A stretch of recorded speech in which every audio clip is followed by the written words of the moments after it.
Hello, my dear friends. Today I will be discussing about one of the important aspects of this UPSC preparation. That is, who should exactly start this UPSC preparation. एक important मुद्दा जहां हम देखते हैं कि जब इस UPSC journey में हम बच्चे आते हैं तो वो सबसे अगर कुछ ज़्यादा टाइम वो इस UPSC प्रिपरेशन में रहते हैं तो एक मेंटल एगनी का शिकार हो जाते हैं. ठीक है, तो दैट मीन्स जब बच्चे को हम इसलिए मोटिवेट करवाते हैं कि आपको यूपीएससी की प्रिपरेशन में इसका स्टार्ट करनी चाहिए, उसको ये शायद ये काउंसिल ही नहीं करा रहे उस वक्त, क्या वो रियली ये प्रिपरेशन करना चाहता है. तो कौन से ऐसे पैरामीटर्स होने चाहिए जो बच्चे को यूज करने चाहिए, जो बच्चे को देखने चाहिए कि whether I can sustain this preparation और नॉट. फर्स्ट एंड फॉरमोस्ट उसका अपना एस्पिरेशन, क्या उसमें इतनी एस्पिरेशनल सर्च है कि वो इस एग्जाम को ऑप्ट करके क्योंकि इसमें लेंथ टेन्योर इस एग्जाम में देना, इसमें ड्यूरेशन अच्छा खासा ड्यूरेशन लगता है. जो फाउंडेशन से स्टार्ट करता है उसको तो 3 साल के बाद तो एलिजिबल हो जाता है, और ये तो 4 साल के बाद एलिजिबल होते हैं. तो दैट मीन्स उसको 4 साल 5 साल इस एग्जाम में देने पड़ते हैं. ठीक है, बिफोर क्वालिफाइंग दिस एग्जामिनेशन.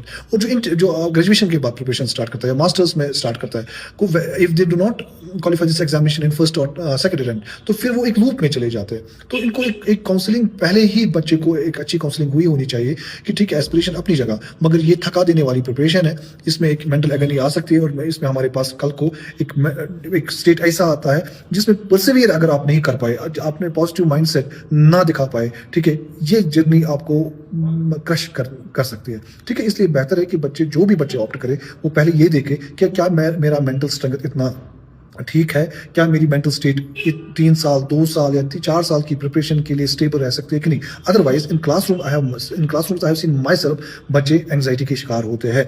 उनका रीजन मेनली ये होता है कि उनको ये प्रिपरेशन एक बर्डनसम, कुछ टाइम के बाद एक बर्डनसम रहते हैं. दूसरा जो इंपॉर्टेंट है एक बच्चे के लिए देखना कि उसको स्टडीज, जब चाहे वो ग्रेजुएशन कर रहा हो, अगर उसका एग्जाम क्वालिफाई करना ही मकसद है तो कोशिश उसको करना चाहिए कि उसका मेजर जो उसको ग्रेजुएशन में रहे उसी के आसपास उसका ऑप्शनल भी रहे, क्योंकि उसमें फिर आगे अगर वो पढ़ेगा भी, पीजी करेगा भी, या फिर उसमें पीएचडी भी करेगा तो और सारे ज़्यादा ऑप्शंस खुल जाते हैं उसके लिए.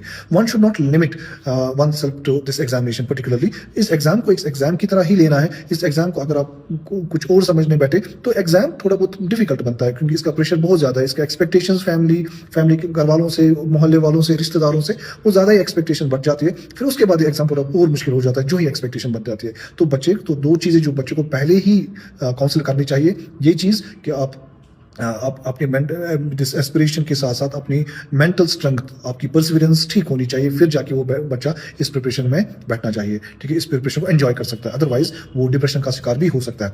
दूसरी चीज़ उसको ये समझाइए कि आपकी जो पढ़ाई हो रही है इसको अलाइन करें अपनी यूपीएससी प्रिपरेशन के साथ. इस पढ़ाई को आप ना छोड़े, इसको डिसएंगेज ना करें, अपनी डिग्री को डिसएंगेज ना करें यूपीएससी प्रिपरेशन के साथ. ठीक है, उसको काउंसिल जब पहले से ही कराया जाएगा तो बच्चे के पास एक बड़ी अपॉर्चुनिटी रहती है, कल को वो इस एग्जाम को एंजॉय करेगा रादर कि वो डिप्रेशन का शिकार हो जाए. Thank you so much.